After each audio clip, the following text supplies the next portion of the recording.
All right, welcome. It's 4 o'clock, and so I'm going to get started because we have probably 50 people signed up for the webinar, and I know a lot of busy parents are hoping to catch the replay. So if you're catching the replay, that's great. If you're here in person, I love it. Thank you so much for making time to be here. We know how busy parenting seasons are, and it's really hard to find a good time to sit down and take in some information, think about yourself, think about the big picture of your parenting a bit. So I'm really glad that you're here. I'm going to try to keep letting people in as they come in. So if I feel a little distracted, that's what I'm doing. But I want to welcome you. I'm Dana Parisi. I'm the founder and owner of Lives Touched.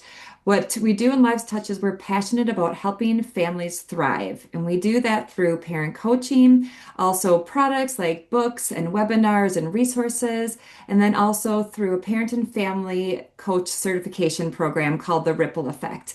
And so, what we do is train other parent coaches to go out there and make a ripple effect in the world, helping support parents and families to be their best. We truly believe that you are the right parent for the job. No one knows your kids as well as you do, and no one should do this journey alone, whether it's enjoying the joys with somebody else or navigating the struggles with somebody else. We should not need to do parenting alone in a bubble or feel isolated. So I'm super excited to introduce you to our webinar today, Parenting Sanity and Strategies. I have four brand new parent coaches who have been in training since the start of this fall in September. They have 3 weeks until they finish their certification program, and we're going to take turns sharing some information. You're going to hear things that they've learned in their course, and we just want to give you this opportunity to collect some information. My hope is that each person who's here live or listening to the recorded version maybe takes away 2 or 3 nuggets that you can put into practice this week with your families. So they're practical things that we are excited for you to share. Um, all right, so let's see. Oh, one thing I wanted to mention housekeeping wise is if you signed up for the webinar on the Podia account but didn't hit subscribe, that's fine, but I might not be able to get the handouts to you afterwards. So the coaches have handouts of their material. That's going to come in an email from me, but I can only email people who have hit subscribe. I should be able to put the replay on the Podia account, and I'll try to do the handouts. But if you don't get the handouts, feel free to reach out to me. My information's here. You can find me on my website, and I'll make sure you get those handouts if you want to. So if you're joining us live, you're welcome to have your camera on or off. This is recorded. It's totally fine for me. At the end, we'll have some questions and answers if you want to ask questions. Otherwise, sit back and relax and get your pen and paper if you want to. I'm going to stop sharing my screen for a moment so that I can introduce our first presenter. So Alma is going to be talking next. She's going to get her slides ready. And Alma is sharing about a really important topic, attachments. She's going to talk to us about the four main attachment styles and then also a few practical things that we can do this week to continue to build strong attachment with our kids and also possibly heal our own attachment. We're not all given perfectly secure attachment, and that's okay. We are right where we should be, and there's always hope and growth for each of us. So with that, Alma, I'll let you take it away. Thank you, Dana. Can you see my screen? Yes, we got it. Thank you. Okay, so have you ever asked yourself, how can I love my daughter better, or how can I connect better with my son? I have asked myself these questions a million times, and especially when we were not clicking.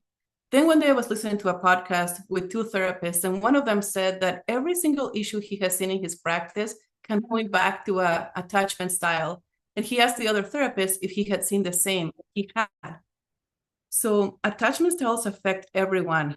They affect us as children and as adults. They touch every relationship and virtually every aspect of our lives. The more I learn about attachment theory, the more passionate I become about it. I believe growing in self-awareness and self-improvement in this area is one of the most important investments we can make for ourselves and for our children. So today we will define attachment theory and look at healthy and unhealthy attachment styles and with specific examples. The attachment theory is about how we establish that relationship as infants with our primary caregivers. Every person has a style of bonding emotionally with the people in their lives. This is called an attachment style. Without awareness, a child will mimic the attachment style of their primary caregiver, and this style will pervade into adulthood. These attachment styles influence the way we function mentally and physically, both as children and as adults. It will influence the decisions we make, our careers, friendships, love, our worldview, and every other aspect of our lives. There are 4 attachment styles. There is 1 secure attachment style and 3 insecure attachment styles.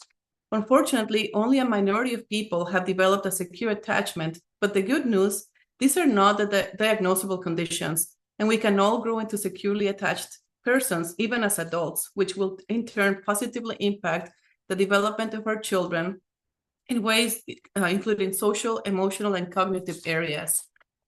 Parents that are emotionally available, perceptive, and responsive give their children a feeling of safety, which is crucial. The sense of well-being that emerges from predictable and repeated experiences of care creates a secure base. Consistency is key. This is crucial, consistency. This parent-child relationship is incredibly important in shaping children's interactions with other children, their sense of security about exploring the world, their resilience to stress, their ability to balance their emotions, and their ability to create meaningful interpersonal relationships in the future. Being educated on this attachment theory will give us much more awareness about the things we do and why we do them. This is especially helpful if we are trying to change any unhealthy behaviors. Understanding our own attachment style can be the difference between an unfulfilled life and a fulfilled life. So now we're going to see 4 different examples of 4 little girls. I only had one. My niece is going to be the person acting as a little girl, but there are 4 different scenarios where the fathers have different attachment styles. So the first one is the secure attachment. Securely attached people are able to be flexible in every relationship. They have flexible problem-solving skills as opposed to a one-way approach to getting their needs met. Like I mentioned before, these people most likely had parents who were emotionally available, perceptive, and responsive.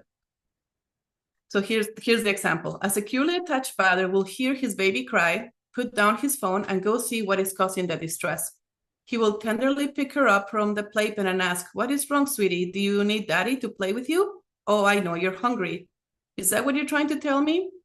He takes her with him to the kitchen and prepares her bottle, talking to her and telling her that it's almost ready and she'll eat soon.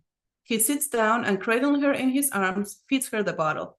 His daughter looks into his face, satisfied by the warm milk and warm interaction with her father. She feels good. Her signals of distress were perceived by her father, and he was able to make sense of what they meant and responded to her in a timely and effective manner. The baby learns from this event and from the many repeated similar contingent connections she experiences with her father, that what she feels internally can be known, respected, and responded to by her father. She feels that someone important in her life knows her. So she feels, if I communicate, the world will be able to provide me with a way to get my needs met. A secure attachment is developing. The second style is the avoidant attachment style. People with an avoidant attachment style are very independent. They tell themselves that they don't need relationships. They get very uncomfortable and try to escape if people share strong emotions. These people most likely had parents who were emotionally unavailable, imperceptive, unresponsive, and rejecting. So this is the example. A child who develops an avoidant attachment has a different set of experiences with her father. When she cries from her playpen, her father doesn't notice at first. When her crying becomes more insistent, he looks up from his phone, but returns to finish the article before going to check on his daughter. He's feeling irritated at the interruption, looks at her in the playpen and says, "Hey, what's all the fuss?" Thinking she might need her diaper changed, he puts her on the changing table, changes her in silence, and then puts her back in the playpen and returns to the phone. She continues to cry, so he decides that she may need a nap, and he places her in her crib. She continues to cry, so he gets her blanket and her pacifier, hoping they will calm her. And he closes the door, thinking that she will just take a little time to settle down. She doesn't, and it's now 45 minutes since she initially started to communicate her need for food. Maybe she's hungry, he realizes, looking at the clock and noticing that it's been over 4 hours since she's eaten.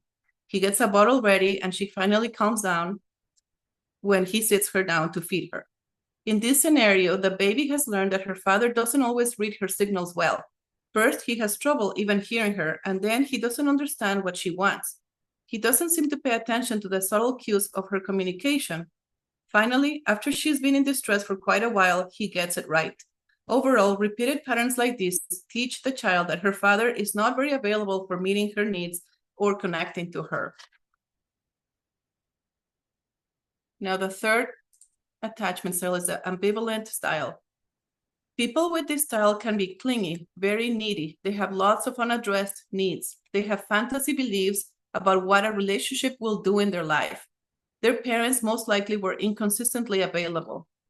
So this is the example. A third baby experiences a different response from her father, which creates an ambivalent attachment. When he hears his daughter crying, he sometimes knows just what to do, but other times he acts quite anxiously and doesn't feel confident that he has the skill to soothe her crying.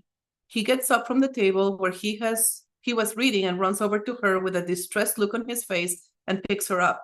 His stressful thoughts about work come into his mind. It was particularly difficult last week when his boss told him that he wasn't satisfied with his performance and wanted him to show more assertiveness with his clients.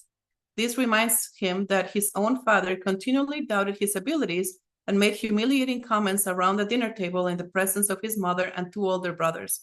His mother's anxiety seemed to worsen when his father started these frequent criticisms, and she never stood up for him. He swore that he would never treat his children like his parents had treated him and would certainly never do anything to make his children cry. Here was his daughter still crying in his arms. This must be one of those times when she is inconsolable, he says to himself. His worried face and his tense arms do not give his daughter a sense of comfort or security. She is only a baby and cannot know that his anxiety has nothing to do with her own hunger. He soon figures out that she is hungry and gives her a bottle. Although he takes some pleasure in seeing her happy, he continues to worry that she will soon start crying again and he won't be able to figure out how to comfort her. Repeated experiences of this type with her father will lead to an ambivalent attachment with him. This pattern of attachment essentially says, I'm not certain whether my father will be able to meet my needs. Sometimes he can and sometimes he can't. Such anxiety creates a sense of uncertainty that others in general can't be relied upon for connection. The fourth style is a disorganized attachment style. These people have a deep need for relationships, but are afraid of abandonment, so their behaviors are erratic and hard to predict. Sometimes they act clingy, and other times they run away. Their parental interactive pattern was frightening, disorienting, and alarming. This child may find that most of her interactions with her father are similar to one of the patterns of the other three babies experience. But in moments of intense distress, her father acts differently. He feels very uneasy when his daughter cries. So as soon as she starts to cry, he puts down his phone, jumps up, and goes directly to her playpen, hoping to stop her annoying crying. He picks her up abruptly and in his tense state holds her a little too tightly. She initially responds with relief at his arrival, but the tightness of his arms feels more constraining than comforting. She cries louder because she is hungry and uncomfortable. Her father senses her increasing distress, which makes him hold on to her even more tightly. He thinks that she may be hungry and carries his crying daughter to the kitchen, where he tries to quickly prepare her bottle. Just as he's finishing, the bottle falls and milk pours out over the floor. Surprised by the sound of the bottle hitting the ground, his daughter cries even louder. Irritated by his own clumsiness, as well as his daughter's relentless crying, and frustrated by his inability to soothe his daughter, he becomes unable to cope. He feels helpless. His thoughts begin to fragment. Memories of his own early history of being mistreated by an alcoholic mother flood him. His body becomes even tenser. His heart begins to race. His arms tighten. People with this attachment style can sometimes fly into rage. Repeated experiences like this will have a profound impact on the development of his daughter's ability to tolerate and regulate her own intense emotions. These experiences with her father teach her that intense emotion is disorganizing. There is a disconnection. His preoccupation with his unresolved traumas leave her alone at a time when she desperately needs connection. She is left disoriented and fearful. So now that we have seen the four examples of attachment styles, we can see how our primary caregivers, when we were infants, have a great influence in our own attachment styles because we mimic them. Like I said before, these are not diagnosable conditions and they're not our identity. The good news is that we all have the ability to develop a secure attachment and give our children the care they need to develop secure attachment themselves. We can be emotionally available, perceptive, and responsive. And consistency is key. They need these repeated interactions. We will not always do it perfectly, and we should give ourselves grace. If we don't have a secure attachment, we need lots of self-awareness through through prayer and self-reflection. And then we meet the challenge. We can explore different ways to grow in secure attachment by doing things that make us very uncomfortable. For example, a person with disorganized attachment can ask for help. A person with an avoidant attachment can sit down with somebody who is showing very strong emotion and make eye contact. And a person with an ambivalent attachment can go out for lunch by themselves. I want to encourage all of us to keep exploring this topic and get more ideas on how to grow in secure attachment, because we can truly change our family's future for generations to come. Thank you. Thank you, Alma. That was terrific. I think it's so important to remember that whatever attachment style we have, it's not your fault or because of anything you've done. It's because of our interactions when we were younger children. And so the hope is that regardless of what kind of attachment we have, we can work towards building secure attachment and helping our kids have secure attachment by being available and trying to interpret their needs, being present with them. Before Alma started, I meant to share a little overview of our time together, so I'll take a moment to do that. And whether you're watching this on the replay or in person, we have five of us who are going to share a presentation for you today, four brand new parent coaches and myself. So Alma shared on attachment. We each have about 10 to 15 minutes of information we're going to share with you. And then we're also going to hear about child development. That's coming up next.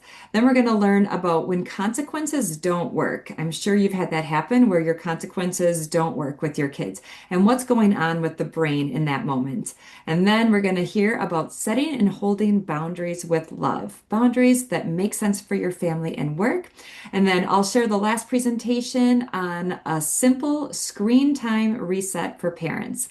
Okay, our next presenter is Shannon. Shannon's presenting on developmental milestones. One of the biggest frustrations that can happen in parenting is when we have an expectation gap. That could be that we're expecting some behavior or ability to do something that's above our kids' actual ability, or we're not expecting enough of them, perhaps. So, Shannon's going to share about some typical developments and also maybe some signs that we might want to look for supports.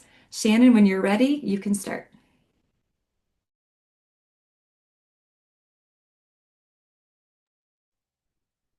Hi, I'm Shannon. I am here to share a quick overview of typical and atypical child development.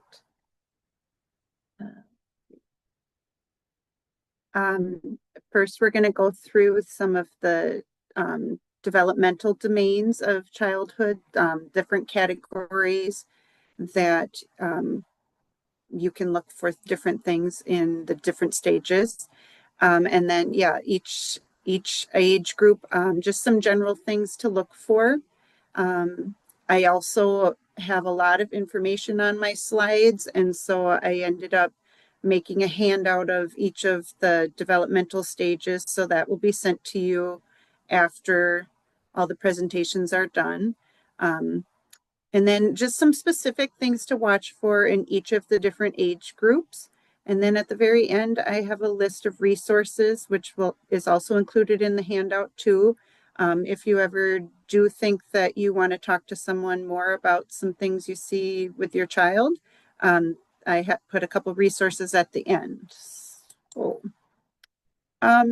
just before we start, I wanted to just remind people that there is a very wide range that is considered typical. So your child may or may not do something that is on the list here, and that doesn't automatically mean that there's something terribly wrong. Children develop at different paces. And when you're looking at your child, you want to consider the whole child, not just one area. And also, it's important to look at the different things that influence your child's development at that time. Children have different genetics, they are given different temperaments. very different environments. They may come from a different culture. They have individual differences. They have, I mean, you know your child's history or you may not. That all influences how your child has developed and is developing currently. And then also, as Dana said too, you're the expert on your child. You know your child best. The parent of your child. And so when you feel or see something that you think is a little odd, you know, trust your intuition. You're the one that knows your child the best. The four main childhood developmental domains that we will talk about are physical motor development. So that has to do with like fine and gross motor skills, awareness of self and space, being able to plan where you're going, things like that. Language and communication development, being able to express themselves and understand what other people are communicating. And it also includes nonverbal communication. Social emotional development, that has to do obviously with emotional regulation, but also with self-esteem and independence, interacting with other people, learning routines, how they do in transitions, things like that. And lastly, cognitive or thinking development. How does your child learn through exploration, their reasoning and problem solving, creativity, reading, math and science, those kinds of things. So at each age group, these four categories will have a listing of what is typical for that age group.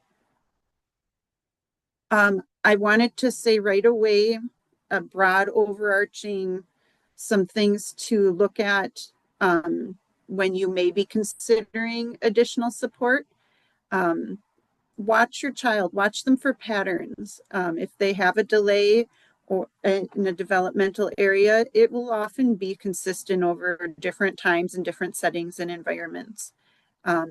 Early support and intervention can lead to better outcomes for children. So the sooner you seek support, the better the outcomes can be. And then some general things overall for all the age groups. Things to watch for physically are any significant delays in gross or fine motor skills, like if they fall frequently or are very clumsy, or if they have difficulty with age-appropriate self-care tasks like dressing, things like that. Language academically, if they have a very limited vocabulary for their age, do they have trouble following instructions or unclear speech? Do they not use sentences?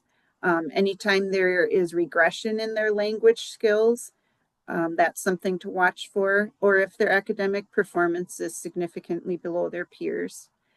Social emotionally, does your child show extreme difficulty with transitions? Do they have persistent aggressive behavior, or are they often anxious or withdrawn? Do they have trouble forming relationships with others or have large mood swings? Are they defiant or self-harming or any other behaviors that significantly interfere with their daily functioning? And then cognitively, do they have difficulty learning letters or numbers? Do they have problems with their attention span or memory? Is problem solving particularly challenging for them? Or do they have difficulty with rules or routines? So our first developmental age group is 0 to 2 years.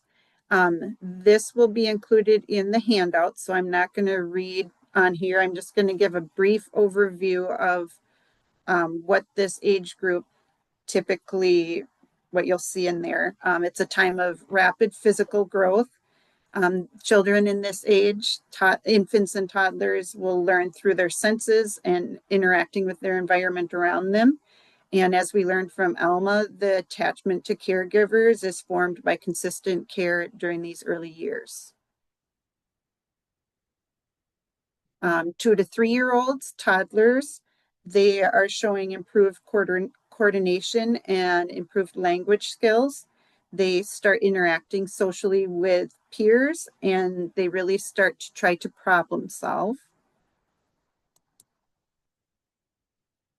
Ages 3 to 5, what we call preschoolers, they are showing refinement of their motor skills. They're starting to understand time and numbers. Imaginative play is very important to them. They learn how to share and cooperate.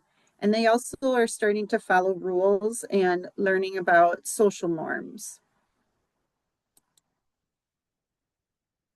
Ages 6 to 8, so early elementary age, there should be an improvement in their memory and their attention span, and they're starting to really form friendships.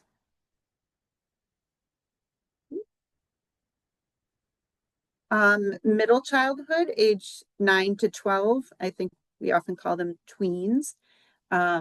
They are showing steady growth, like physical growth, and they're getting, their strength is improving as they grow. Their logical thinking becomes stronger and peer relationships become more important. They are starting to form their identities and self-esteem.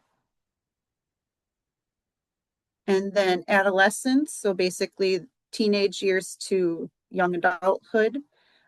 Puberty leads to many physical changes. They begin to think abstractly and plan for the future. They can also consider multiple perspectives. They have increased independence from parents, and they really start to explore their own personal values and beliefs.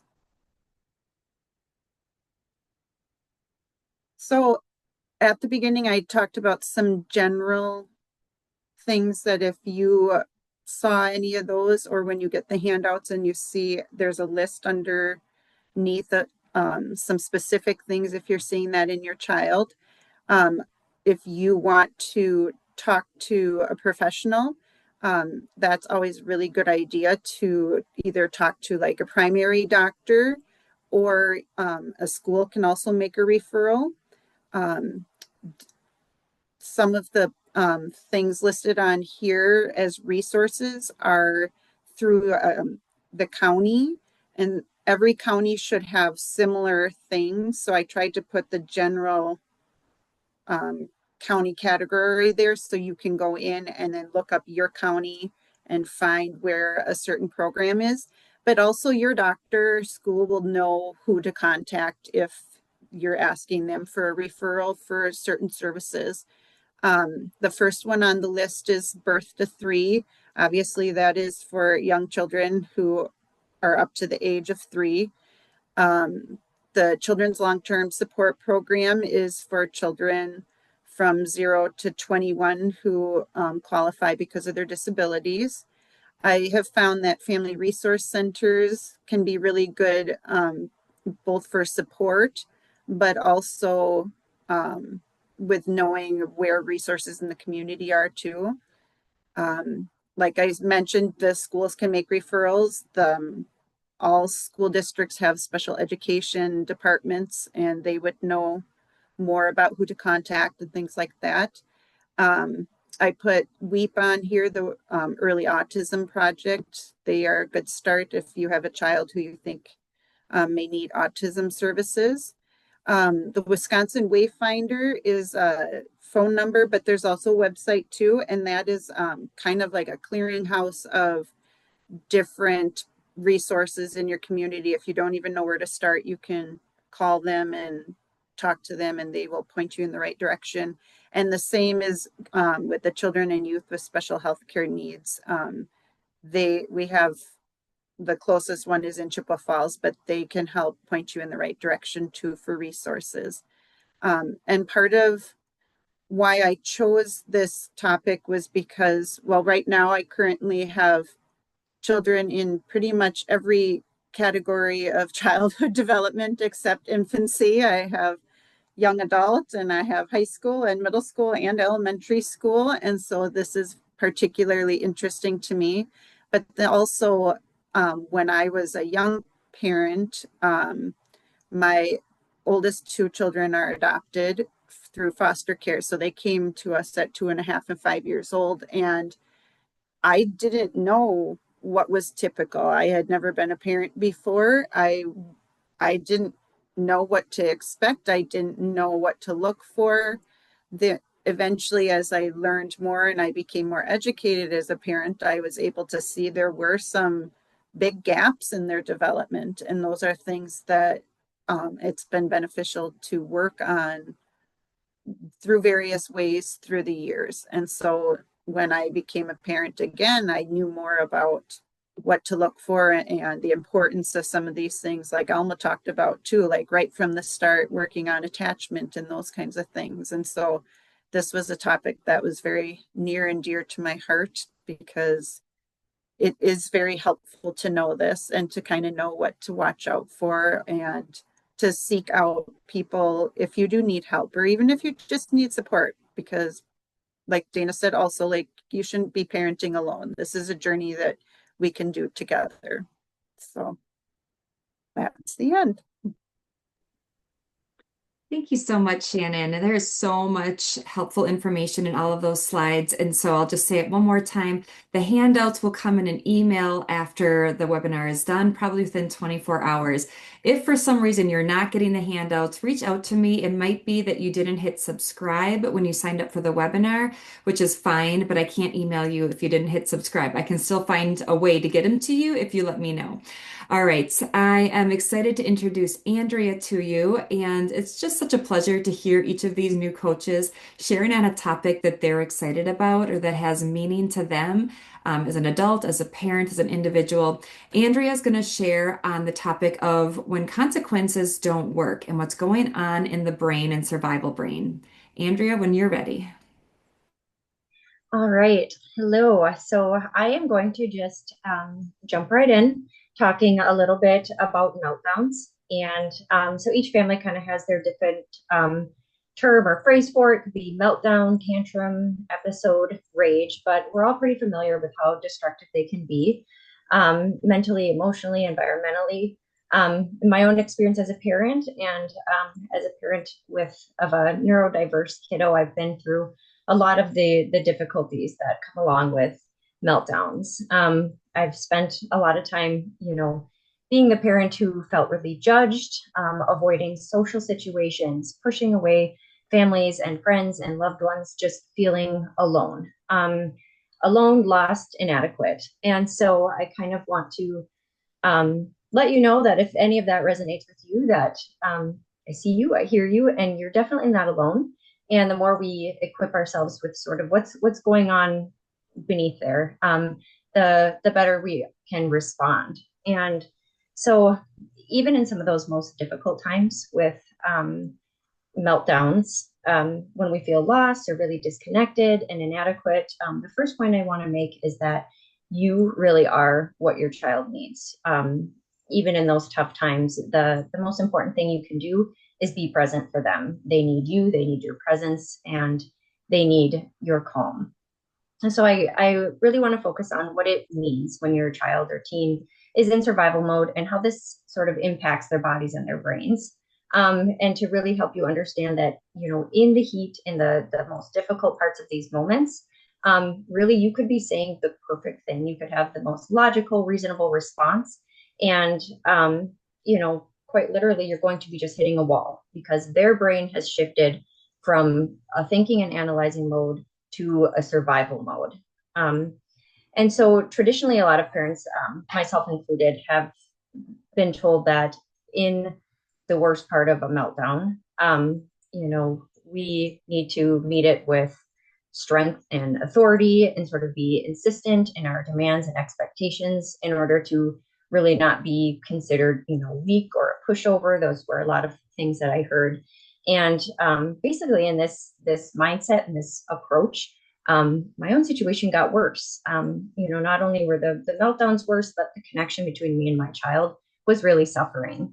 And so I kind of want to shift your thinking towards an approach that focuses more on calm connection during a meltdown, as opposed to like firm insistence on obedience, because that is what is speaking the most to the mode of thinking that they're in.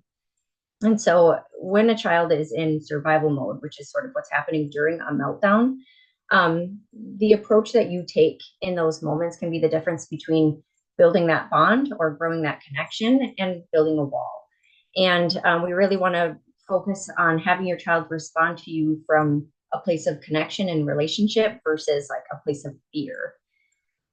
Um, so when you understand the neuroscience behind a meltdown and those survival modes, you might feel more empowered to sort of shut out some of the other voices, some of the judgment that say you're doing it wrong, you're not showing them who's boss, and really just focus on lending your calm to promote co-regulation. And this leads to more peaceful outcomes for both your child and for you. And you can experience the benefits, over the long run that focusing on connection has towards building towards that secure attachment long term. So co-regulation is basically where you enter a meltdown exhibiting the calm that you wish to see in your child. And in doing so, you can help them feel less threatened and eventually help them regulate their own, hypersensitive nervous systems in that moment. So for now, I kind of want to focus on number one, like what is happening during a survival brain response. And survival brain, really, these responses can happen to anybody, depending on your personality, your individual life experiences. Different things can trigger your brain into that mode.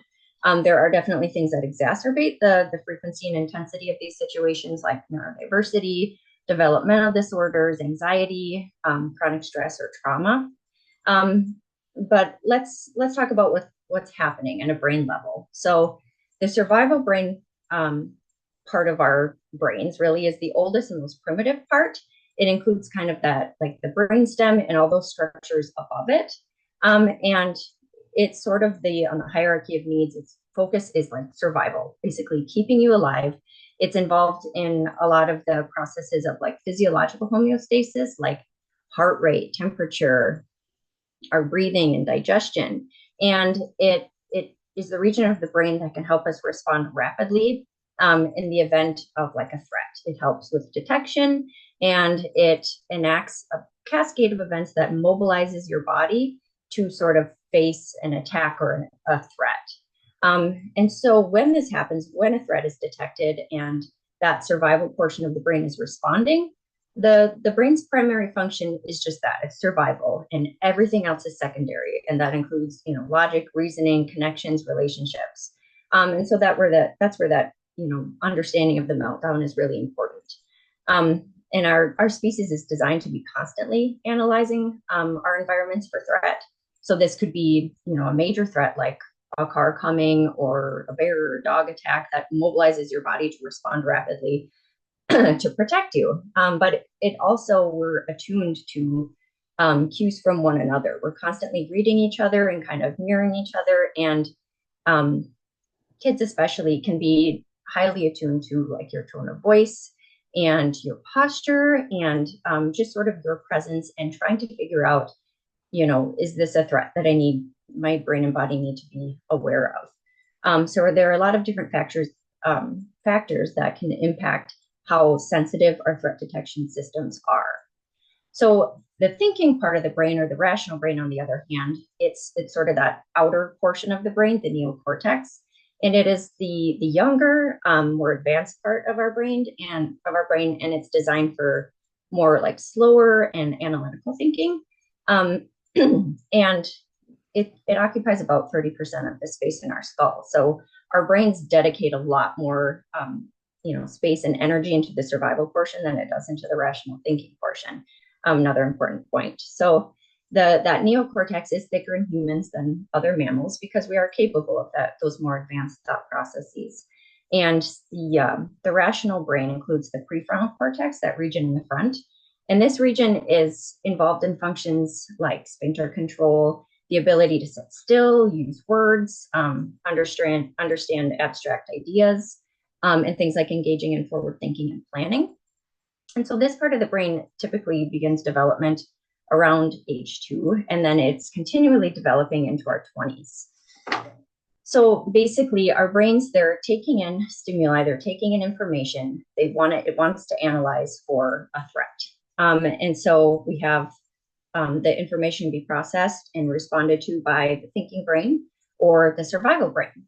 And so the limbic system is another part of our brain, part of the emotional part, and it's sort of the bridge between these two areas of thinking. And part of the limbic system includes the amygdala and hypothalamus, among a bunch of other structures. So the amygdala is sort of our smoke detector. It's out there, it's analyzing the environment for those threats. And then the hypothalamus that sort of processes that information and engages what is called the autonomic nervous system. So the autonomic nervous system is broken down into two parts, and that also helps better explain how survival and thinking brain are working. So there's the sympathetic and parasympathetic nervous systems, and the sympathetic nervous system is sort of our fight or flight response. And in this response, there are neurotransmitters and chemicals released to sort of engage our body, to focus our energy on, muscle movement, rapid response. How can we fight off this threat? And what gets tricky in a meltdown situation is that the actual threat could be real or perceived. So you may not feel like your words or your actions or your timing or your boundaries are threatening, but for your child, their brain and their body is perceiving it otherwise. They might feel like just really cornered or frustrated, and all your words and actions in that moment feel like an attack. And so this does trigger the brain into that survival mode where all of those unconscious things are happening to their brain and body, and they're changing the way they're thinking and reacting. And when survival brain is driving, there's no stopping. They're not considering future consequences. They're not considering social or emotional ramifications, and they're really not considering relationships. Their body feels like, I need to fight, to defend and survive. Everything else really is secondary. And so in this moment, your logic and your words and your reasons, they can't be properly processed. It doesn't matter how perfect or reasonable your rewards or consequences are. Nothing is really sinking in. And so in these meltdown situations, there are a couple ways that we can try to interrupt that to bring more calm. And so number one is restoring safety. So there's felt safety, which is the internal subjective sense of safety, and overall sort of reducing or mitigating things that feel threatening. And a lot of times this is where I want to reiterate that you don't have to have the perfect response in those moments, that the best way you can restore safety is by lending your calm to your child. If you are showing up and you are calm, you are quiet, you're not adding to the stimuli that could be viewed as a threat, your child will eventually be able to sort of mirror what you're doing. Your calm will help them to calm their nervous systems. It doesn't always happen as quickly or as easily as we would like to, but it really is the first and most important step. And this can involve a pause. There really is power in the pause. So your child is melting down, you're coming into that situation.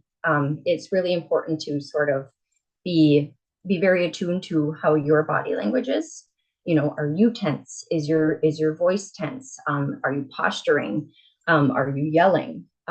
So the co-regulation piece is where you are showing up, illustrating or exhibiting the calm that you wish to see in them. That can help sort of interrupt that threat detection response. They're not viewing you as a threat, and you're not adding stimuli that's going to be viewed as an attack. Other times, I have another child who doesn't really like the pause. She gets nervous. And so sometimes just validating words or just noticing, putting words to the emotions that you see in them can really help them understand what's going on in their own bodies in that moment without adding extra attacks. And then second would be to put on your detective hat as a parent. Assess for an underlying cause if it can be managed in that moment. So we have an acronym called HALT, which is hungry, angry, lonely, or tired. So these are all important factors to determine, is there something going on beneath, all of these reactions that I could be working on to help. For neurodiverse kids, it could be something sensory. It could be their clothes, or it could be noise. It could be temperature. So mitigating some of those in the moment can really help with some of those meltdown responses too.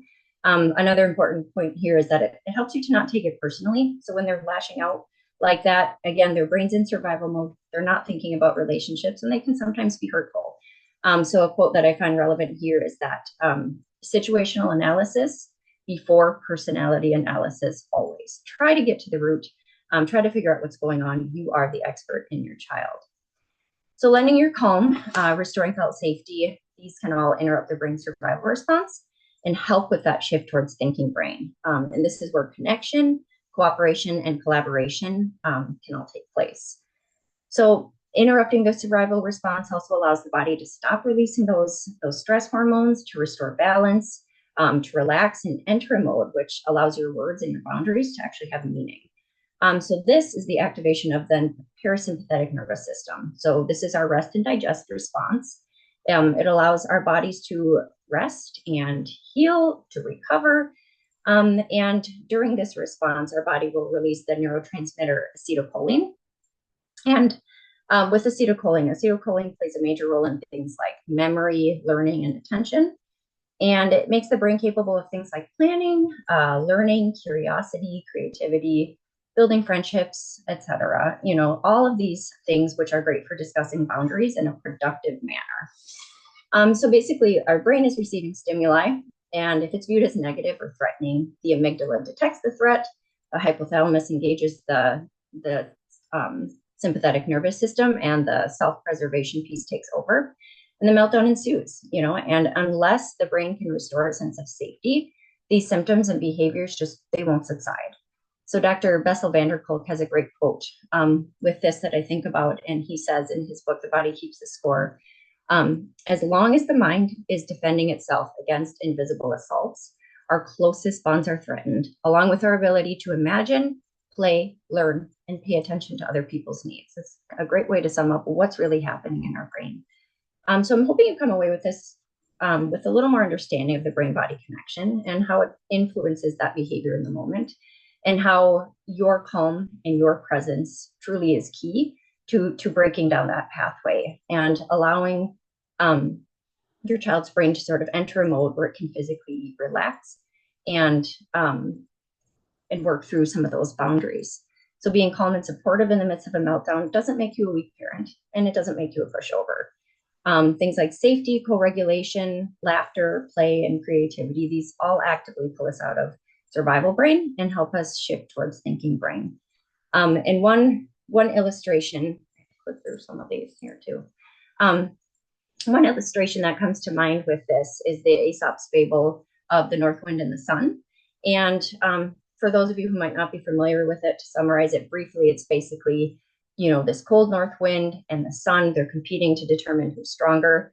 And so they engage in a competition where they're trying to see who can force a traveler to remove their cloak or their coat. So the north wind blasts, you know, with a cold, forceful wind.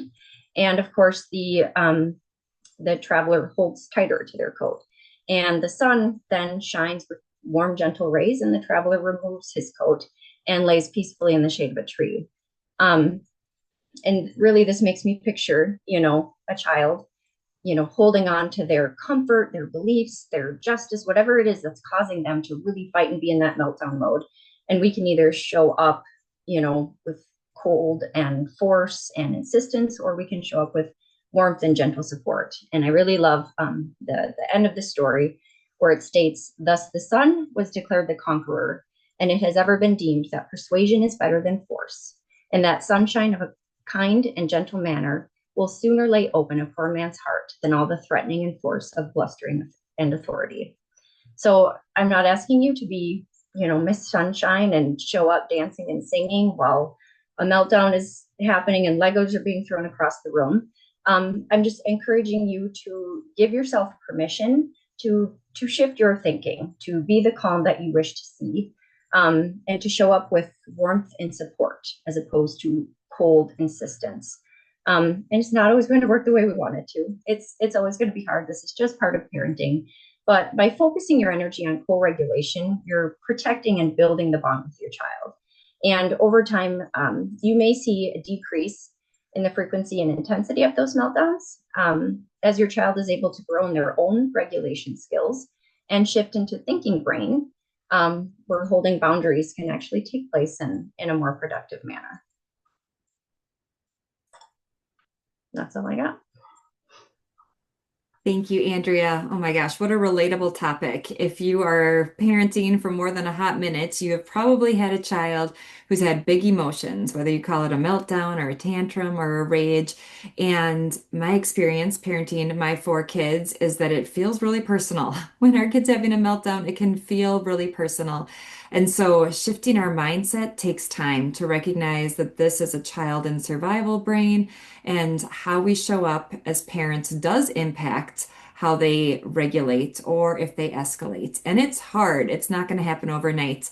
But thank you, Andrea, for sharing that. Next, we have Amber. She's going to be sharing on a topic called setting and holding boundaries with love.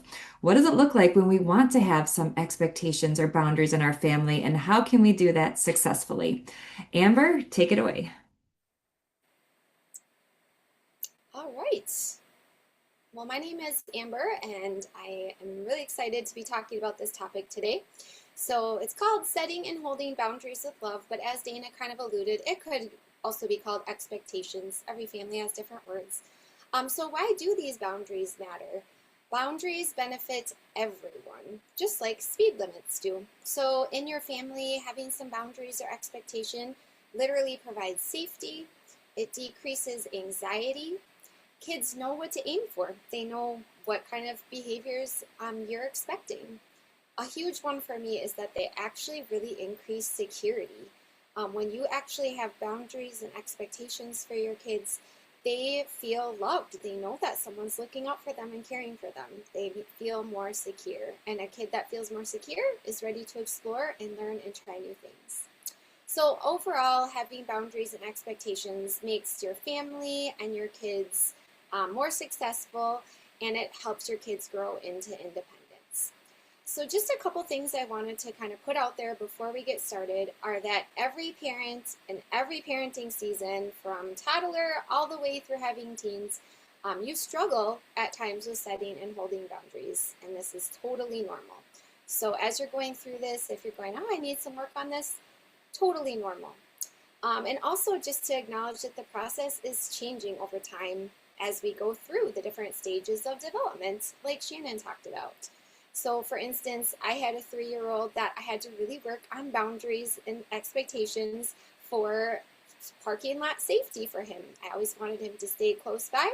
And one time he goes, "You never let me have dangerous adventures." And I had to consistently uphold that for his safety, he needed to stay by me and provide some dangerous adventures in other ways for him to have. In another application, I'm almost about to have 3 teenagers. I have, in a few weeks, teenager number 3 having a birthday.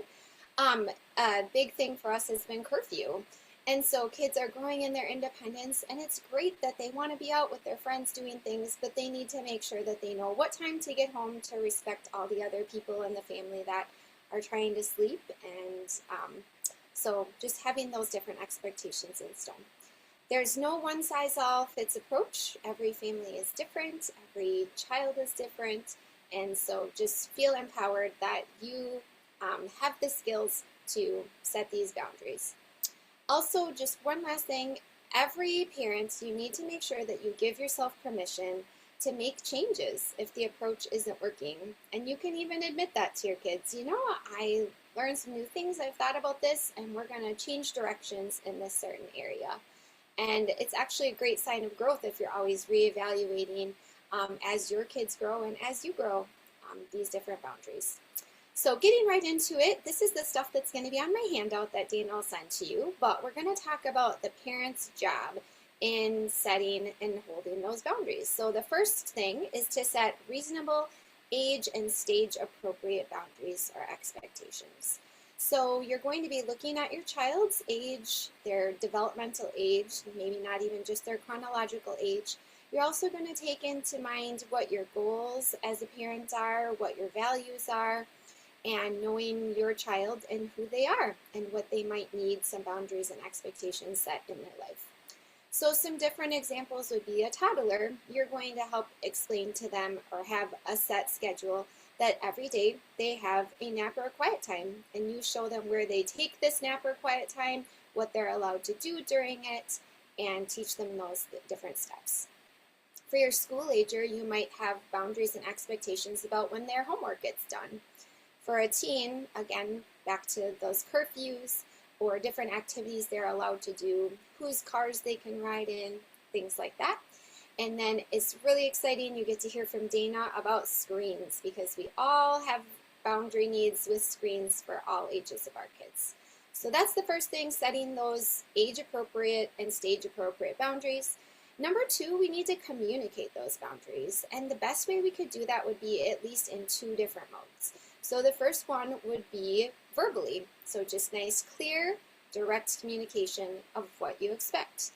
Number two would be trying to provide it in a written way. So possibly you have a big poster on your wall somewhere that says, you know, for my family, the Richards family game plan. And it's going to be some of those big key things that our whole family has expectations about. The second thing would possibly be with like a teenager. A lot of them have a phone, and you can do a little text reminder. Hey, I'm looking forward to seeing you at 11 o'clock tonight like we agreed about. So communicating those boundaries and expectations is step two. Number three would be teaching missing skills. So you need to, as the parent, sit and think about what are the different skills that my child needs to have in order to be successful in meeting this boundary and expectation that you have established. So for an example, if you want your child to have their room cleaned on every Saturday for chore day, you're going to have to teach them what it looks like to clean a room. So you'll probably spend a few Saturdays yourself in their room with them, cleaning, approaching the different steps, talking about what would be best for you. Let's take care of the clothes first or the books, walking through that. You might write this down together or make a little visual chart for them to be successful, and then slowly you'll be able to back off on room cleaning day. An example for a curfew again. You can talk through with your teen, well, so where are you going tonight? How long is the drive? Get out the Google Maps. How much time do you think you need to say your goodbyes? Adding up all the different time that they're going to need, as well as a little buffer time. And then maybe help them learn how to set an alarm on their phone to make sure that it goes off in time for them to be home and meet curfew. So right now, just take a little pause and just think, is there a boundary or an expectation that you're constantly feeling frustrated about? Maybe you can go ahead after this and think about there's a skill that you need to teach your child in order to set them up for success in meeting this boundary. This is often a place where we can notice that some teaching and instruction can help this go better for our families.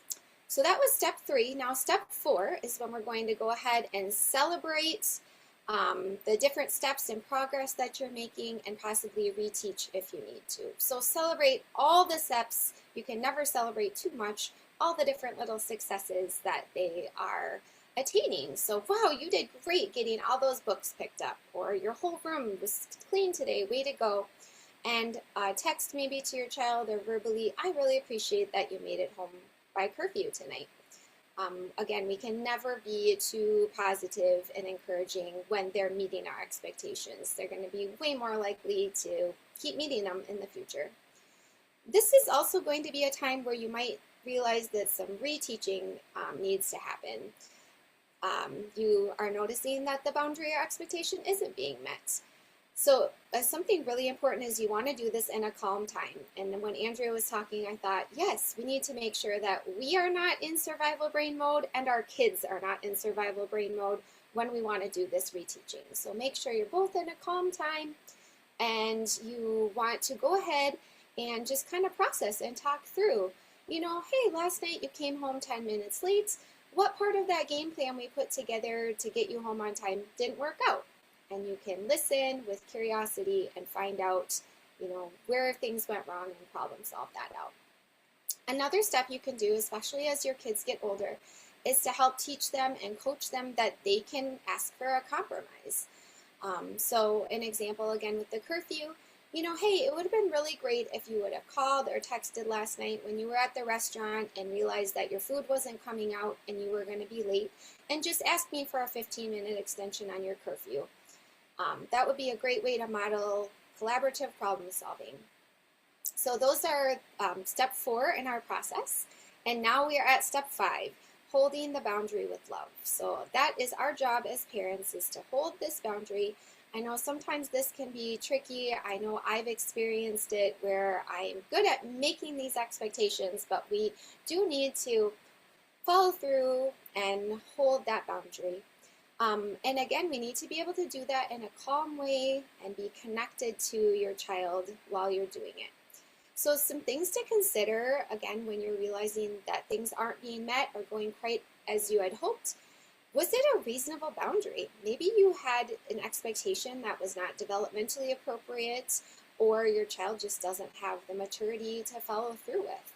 So to the room cleaning example, maybe a whole week's worth of mess is too much for your child. They can't clean a super messy room only once a week. So you're going to need to reevaluate, and maybe they clean their room 3 different days per week so that it doesn't get so messy. You might need to do more teaching of skills in those different areas related to the boundary. For older kids especially, you're going to want to have lots of conversations and explain to them that you really want them to be successful. You're rooting for them. You're on their team.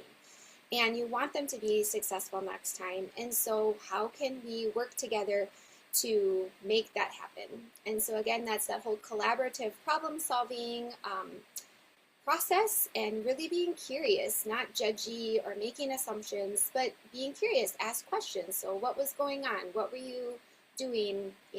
Things like that. And truly listen. Another thing to consider might be that it's time to change the boundary or change the privilege that's connected to the boundary if necessary. So with the curfew, you might have to do, you've missed your 11 o'clock curfew twice now, so now we're going to have to go back to a 10 o'clock curfew for now until there is going to be some consistent success. So this leads me to a little bit of talking about our words and even the words we use. So the word result versus consequence. So a lot of times in my parenting, in my younger years of parenting, I would have kind of this stern, you're going to have a consequence when my children didn't live up to one of my expectations. And especially as they've gotten older, I have had to change my language a little bit more and just talk through how there's results to our different choices. And so even though the word consequence isn't inherently negative, there are always consequences. Sometimes talking through results of our choices would be a better way to frame it. And so every decision that your child is going to make is going to have a result. And this can help us as parents to be less emotionally charged, and it really helps model that thinking through process for the children, and they can start then therefore anticipating the different results that they might have from their choices. So something I just wanted to kind of throw in here is parenting and life can be super exhausting. As I said, I have 4 kids, and I actually homeschool 3 of them still, and people are going in all sorts of places, and I'm doing my thing, and we can be really drained. And so I have found over the years that to help me just stay calm, I have a few kind of like canned answers, I call them, that help me just in the moment to be able to stay calm and just have something to say and move forward. So I just wanted to share a few of those with you. I think they're a little bit better than I said so. So the first one, and again, I think that cheerfully saying these things or calmly saying them, you don't have to be sarcastic, but also just kind of in a cheerful way. The first thing with a younger kid would be like, oh, asked and answered. If they're continuing to beg for something, oh, asked and answered, let's talk about something else, or let's go do something else, kind of redirect it. Older kids, this is really good because you're validating how they feel about something, but still staying firm to your boundary. So I get that you don't like blank, like whatever choice that they're not agreeing with me on. However, I'm not changing my mind. And that just helps them know that this isn't up for discussion, but it validates that they don't like it. And then for all ages, something I found really helpful is I love you too much to argue about this with you. And it just shows I just really love them, and we're not going to sit and engage and wreck our relationship over whatever issue it is. So, and then another really powerful one, especially with teenagers, as the stakes have gotten higher on the things that they're asking to do or boundaries they want to switch, is I need to think about that before I answer, and I will get back to you. And that will give me time to talk to my husband or really think through something before I have a knee-jerk reaction, especially if I definitely want to just say, no way, instinctually. Um, Thank you so much for listening. There are also jobs for our children, and we don't have enough time to talk through that today with the boundaries and expectations, but that would be totally something that would be great to cover in a coaching session with any of the coaches that are here in either a parent session, a family session, or a youth session. So contact any of us if you'd like to talk through these things. And just again to leave you, what boundary or expectation for your child can you kind of ponder and think about this week? How can you maybe communicate it more effectively? How could you collaboratively problem solve with your teen, for instance, on a compromise? How can you teach a skill that's going to make your child more successful? Keep up the great work, Mom or Dad. Be encouraged, and you're doing a way better job than you even realize. Thank you. Thank you, Amber. I love the focus on just paying attention to our relationship with our kids, whether that's setting a boundary that's good for them and protects them and helps them grow into the person that we hope that they become. We can still hold our relationship with them as our primary focus. So thank you for sharing that. All right, we are getting close to the end. I'm going to share my screen now. And let's get it going here. If you're watching this on the replay, this are the topics that we've covered. Those are the 4 topics. And this last presentation is all about rethinking screen time. And we're going to talk about a simple 3-step reset. As parents right now in our generation, we are dealing with a new challenge, a new I guess, benefit as well that our parents weren't dealing with and our grandparents certainly weren't dealing with. And that's the individual screens that our kids have. There's so many opportunities to have screens, handheld devices, and it's a new parenting dynamic. And I've been parent coaching for 5 years. I've coached hundreds of families over the years. And I would say one of probably the most universal topic that I've talked to parents about is screen time, screen use, when it's starting to be problematic, when parents start feeling frustrated or discouraged. So you're in good company if screens in your home have some challenges. I'd like to say that you're not alone if you have looked around your house in any moment, maybe over Christmas break. We're coming off the end of Christmas break at the recording of this. You've looked around your house and everyone in your home is on a screen, and maybe you are as well. I remember in my family, we had some ideas about our boundaries or expectations about screens prior to COVID. And one of our boundaries was that screens were going to be available in common areas. So that was kitchen, dining room, family room, things like that. And we had good reasons for it. And then COVID hit, and my kids were doing more school from home. They had their devices home, new devices were introduced.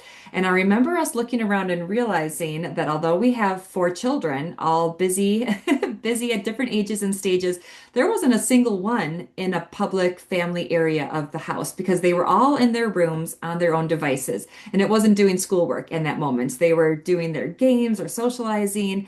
And we had to make a decision at that point if that was okay with us, if we wanted to change our expectation or boundary, or if we wanted to do what I call walking it back to where we hope to see screens and technology in our homes. So you're not alone if screens have some challenges in your house. Screens are amazing. They can be really fun and very useful, but they can also be really distracting and problematic. So our goal is for technology to serve our families, not to be running our family. And it can fluctuate. There can be times where you feel like I'm nailing it. Technology is really serving our family well. And then there'll be another time where you look around and feel like, oh my gosh, technology is not only running my children, it's running me as well. And that's because it's designed that way. All the things that our screens have available to us, they are really designed to capture our attention and our kids' attention and keep our attention for as long as possible. When you think about all of the different clickbaits and scrolling, it's all designed to give our brains feel-good hormones, dopamine, and keep our attention. And so it makes sense that it's hard for our kids to get off their screens and it's hard for us to get off of our screens. But with this three-step reset, we can kind of take back some ownership of the screens and be in charge of our screens rather than feeling like they're in charge of us. So here's our first step is a satisfaction check-in. If you have a piece of paper, if you're watching this on the replay, you can always pause it.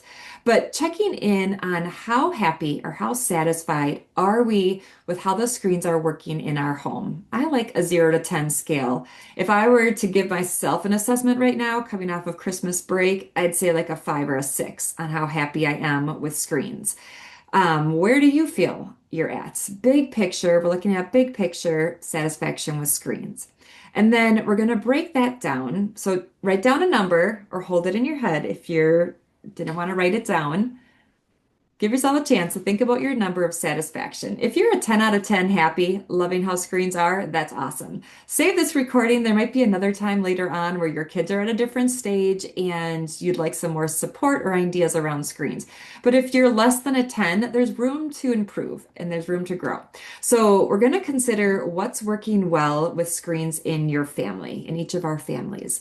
And if you have a piece of paper, maybe write down one or two things. When I think about what's going well with screens, I think about my 11-year-old who's studying Spanish and chess on an app on his phone. It's not his phone, it's like an iPad. But that's pretty cool. What a great opportunity to improve his chess in Spanish. I have teenagers who are using their phones, of course, to stay connected with their friends. Maybe you really love it that your kid's able to play an interactive video game with their cousins who live in a different state and they're able to stay connected. We can have video calls with grandparents, whether they live close or very far away.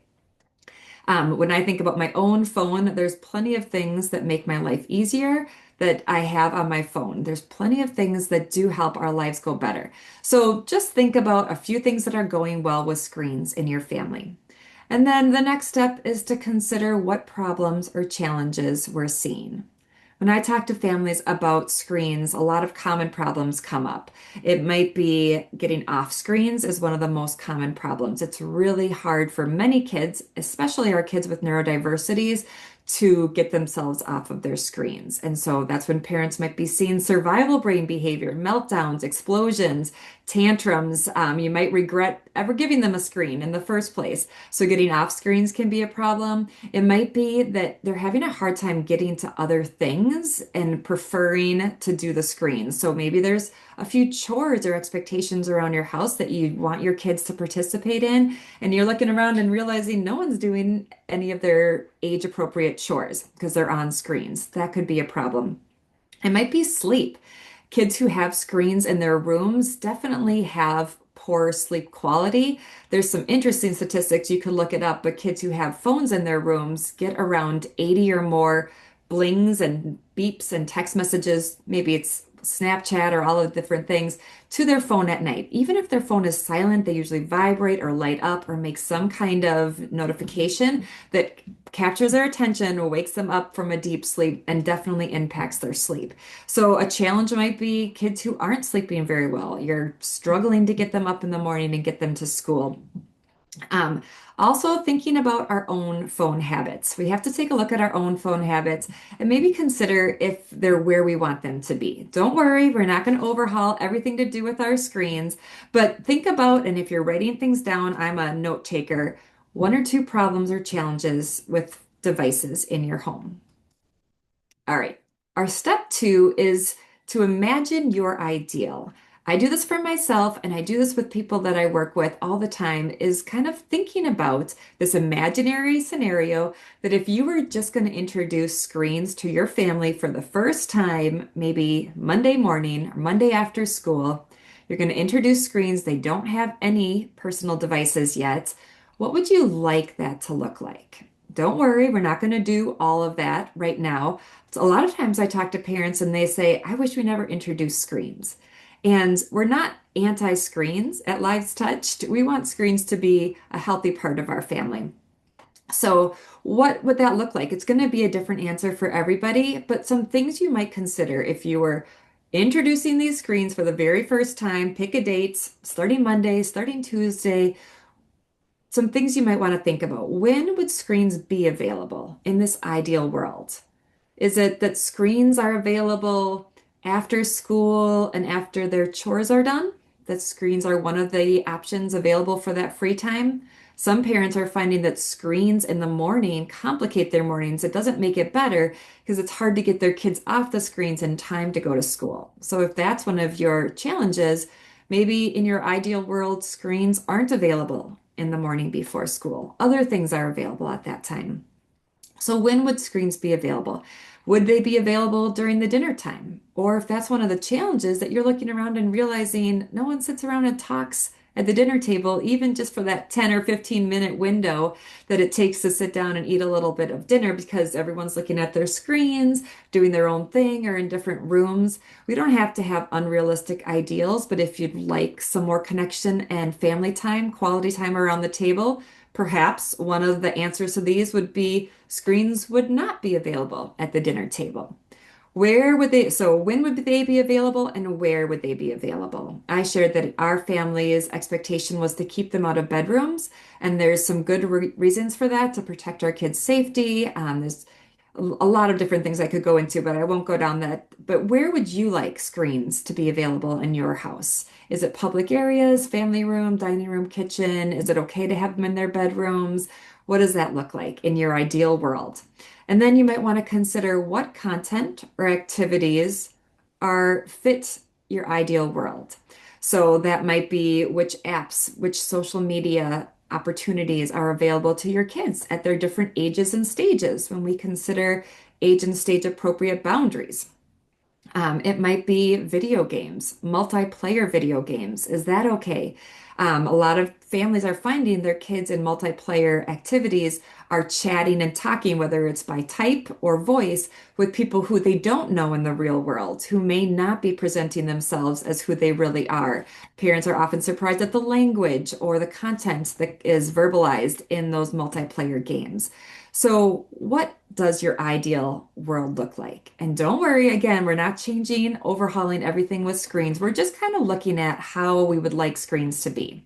How much time feels right? That's another question to consider. You can Google and find out what the recommended time is per age. It's not very much. I can guarantee my family is over the limit, and probably most families are. But an hour of screen time, 2 hours of screen time, depending on your kid's age. You can look at age recommendations, but what feels right to you? What's enough time? What I say to my kids is that screens are one of the fun things available to them when they have free time, but it's just one of the things that's available to them. When screens are overtaking and they're on screens too much, what I feel like is it's really robbing my kids of the opportunity to explore their other interests, to develop other talents, to find other things that get them excited. So if one of your challenges is that your kids are saying they're bored, there's nothing fun to do without being on their screens, that's not actually true. There are plenty of things to do, but the screens are so enticing. It's giving them so many great feel-good hormones that it's really hard to consider other options that will feel so good. If we can keep screens in their place, our kids have those abilities to develop those other talents and interests. Sometimes when my kids tell me that they're bored, I might not say this out loud, but I think they're feeling bored because they're being a little boring. And I say that with a sense of humor, like they're being a little boring because all they can think of to do is be on their screens. And I can also get into the same trap as an adult. So helping our kids expand their interest. All right, so this is our step two, just imagining our ideal in those four different categories. And then we're going to put just a one step foot onto the pavement. We're going to start with one step in the right direction, choosing just one little thing from your ideal world that you would like to implement. And it doesn't have to be the whole vision of that category. It's just every journey starts with a single step. And so that's what we're looking at. What does one step in the right direction look like? So it could be the dining room table. And you're thinking, you know what, even just twice a week, once a week, every day, whatever it feels like to you, we're going to have screen-free dinner. In my house, dinner really doesn't take more than 10 or 15 minutes. Everyone's busy. We don't have fancy meals. So it's okay to have 10 or 15 minutes where the screens are going to be in a basket in a different room. And that goes with my phone as well. And unless it's an emergency, maybe we can just let that call go to voicemail or ignore that ding that comes through. We don't have to get it in the immediate moment. That might be a step in the right direction. So, as the parent, you get to choose a step in the right direction. You can also collaborate with your kids, and collaborating with our kids often gets the best results. But I will say, when it comes to screens, it's a pretty sensitive subject and it's really hard for them to change. So if you bring this up, hey, how should we change our screen time use? What would feel good? And they give you a lot of resistance, that's normal. It's okay to choose your step and start modeling it and step by step being consistent with it, and they will come and join you with it. So collaborating might look like asking them, hey guys, I would really love to have some more conversation around the table or see your smiling faces a little bit more at the dinner table. I feel like phones are getting in our way. Do you have any thoughts? That would be starting the collaboration. Choosing it would say, hey guys, we're going to change it up. Phones are going to be in the kitchen while we eat in the dining room, or phones are going to be in this basket. Okay, expect some pushback. It is hard to change. When my family had to do our walk back with screens in bedrooms during that COVID time, we got a lot of pushback. They were complaining, they were arguing. It felt like we were the bad guys, and the ship did right. You can write the course of the ship that you're piloting, but expecting pushback will help you navigate it. Then we think about staying calm and staying the course. So when they get some pushback, oh, no one else does this, you're so lame. Stay calm, stay the course, can keep that relationship. We don't need to blow up and yell at our kids, modeling that calm that Amber talked about in setting and holding boundaries, and Andrea talked about as well. Being willing to look at your own habits. If you feel like your first step is your own phone, you can model that by saying, you know what? I'm going to start by having my phone not at the table when we have dinner. And maybe with time, you can ask them to have their phones put away for a bit as well. So you can look at your own habits and see if that's a starting point that you want to do.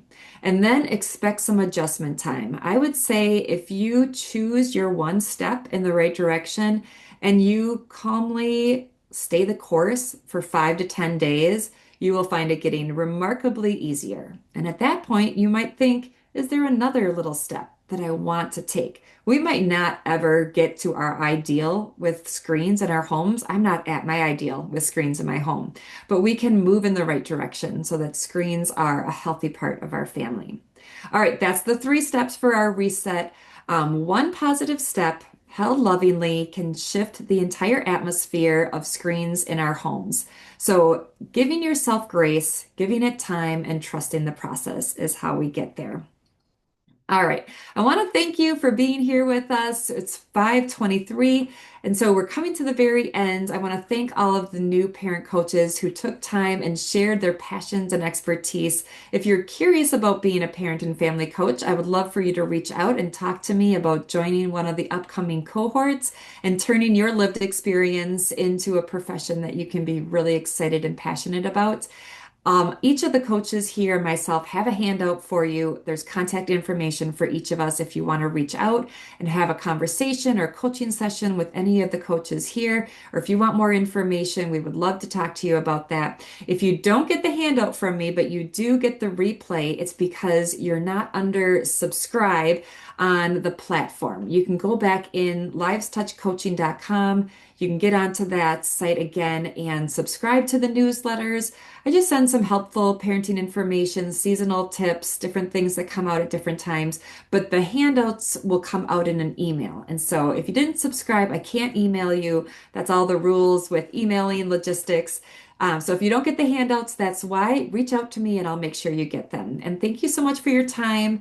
We'll end our recording now and feel free to email and reach out to any of us if you have questions.